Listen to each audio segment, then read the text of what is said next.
കൊച്ചി ഇടപ്പള്ളിയിലെ വെള്ളക്കെട്ട് പരിഹരിക്കുന്നതിനായി ഇടപ്പള്ളി തോട് നവീകരണം തുടങ്ങി. തോട്ടിലെ പായൽ നീക്കുകയും ആഴം കൂട്ടുന്ന പ്രവൃത്തിയുമാണ് ഇപ്പോൾ നടക്കുന്നത്. 3 ദിവസം കൊണ്ട് തോട് നവീകരിക്കുമെന്ന് സ്ഥലം സന്ദർശിച്ച ശേഷം മന്ത്രി പി രാജീവ് പറഞ്ഞു.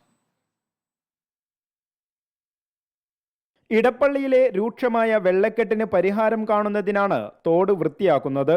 നഗരത്തിലെ വെള്ളക്കെട്ടിന് പ്രധാന കാരണങ്ങളിലൊന്ന് തോട് മാലിന്യം കൊണ്ട് നിറഞ്ഞതാണെന്ന് ആരോപണമുണ്ടായിരുന്നു. ജലസേചന വകുപ്പിന്റെ നേതൃത്വത്തിലാണ് തോട് നവീകരണം.